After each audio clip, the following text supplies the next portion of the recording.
Hello six class. अब हम अपने चैप्टर को कंटिन्यू कर रहे हैं। हमने अब तक अपने चैप्टर में एयर की प्रेजेंस को पढ़ा था कि कैसे एयर हमारे आसपास ही रहती है।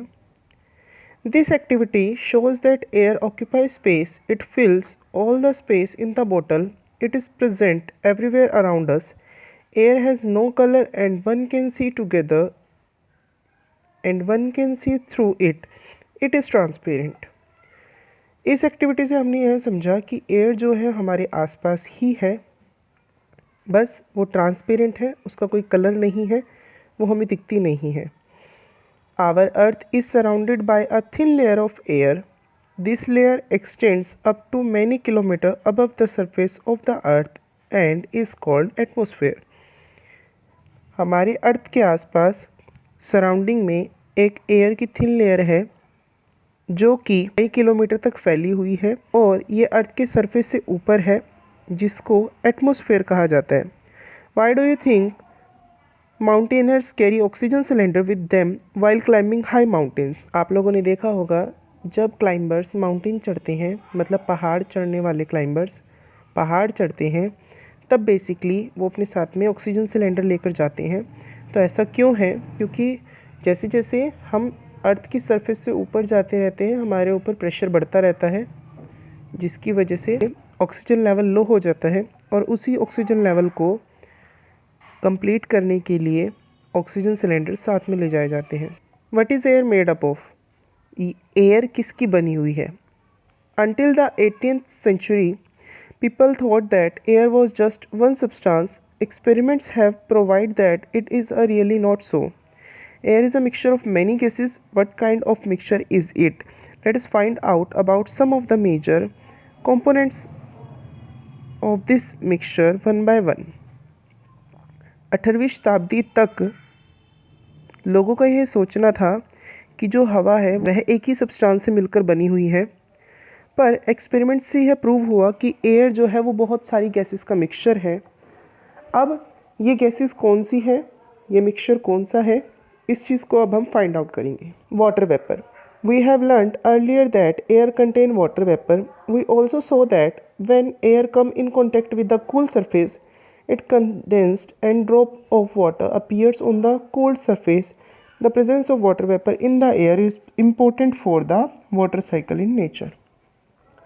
हमारी हवा के अंदर वाटर के ड्रॉपलेट्स भी होते हैं, जैसा कि हम लोगों ने देखा भी है कि जब हवा ठंडे सरफेस के कांटेक्ट में आती है तो ठंडी होने की वजह से वो हवा वाटर ड्रॉपलेट में कन्वर्ट हो जाती है। और आप लोग ये देखते भी हो कि आपने ठंडा पानी गिलास के अंदर डाला और उसको रख दिया, तो थोड़े टाइम बाद उसके आसपास वाटर ड्रॉपलेट्स आ जाते हैं। तो वो यह शो कर रहे होते हैं कि जो आपकी गैस है वो कंडेंस होकर लिक्विड बन जाती है। तो इसी तरीके से हम वाटर साइकिल में भी देखते हैं, क्योंकि वाटर साइकिल क्या है, जब वाटर की ड्रॉपलेट्स गैस बनती है और वापस बादल बनकर और भारी होकर के बारिश के रूप में वापस आ जाती है। तो वाटर साइकिल में भी ये बताया गया है कि जो वाटर वेपर्स हैं वो एयर के अंदर प्रेजेंट होते हैं। Oxygen. Activity 3. In the presence of your teacher, fix 2 small candles of the same size in the middle of 2 shallow containers. Now fill the containers with some water, light the candle and then cover each one of them with an inverted glass. क्या करिए, आप सभी अपने teachers की presence में 2 same size की candles को जलाइए पानी के अंदर और उसके बाद उसे एक उल्टे बर्तन से ढक दीजिए। Observe carefully what happen to the burning candle and the water level. यह देखिए कि जलने वाली मोमबत्ती के साथ क्या हुआ और पानी के लेवल के साथ क्या हुआ। Do the candle continue to burn और go off? Does the level of water inside glasses remain the same?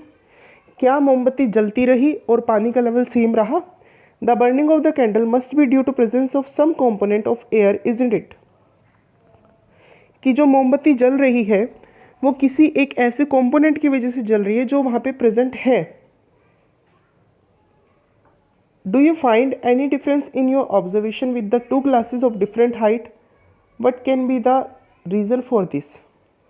क्या आप लोगों ने कोई डिफरेंस महसूस करा कि अगर ग्लास की हाइट को चेंज कर दिया जाए, जैसे आप डायग्राम में देख भी पा रहे हैं, दोनों ग्लासेस का जो साइज़ है वो अलग अलग है, तो तो आपने क्या ऑब्जर्वेशन चेक करी, एक्चुअल में क्या हुआ है, मैं इसकी एक्सप्लेनेशन करता हूँ।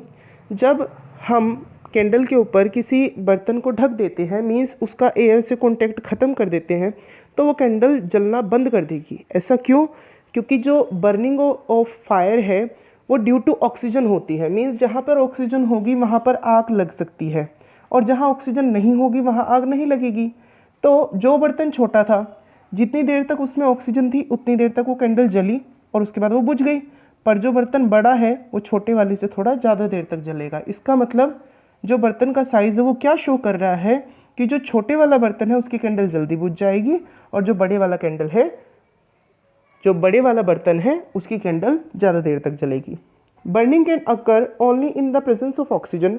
We see that one component of air is oxygen.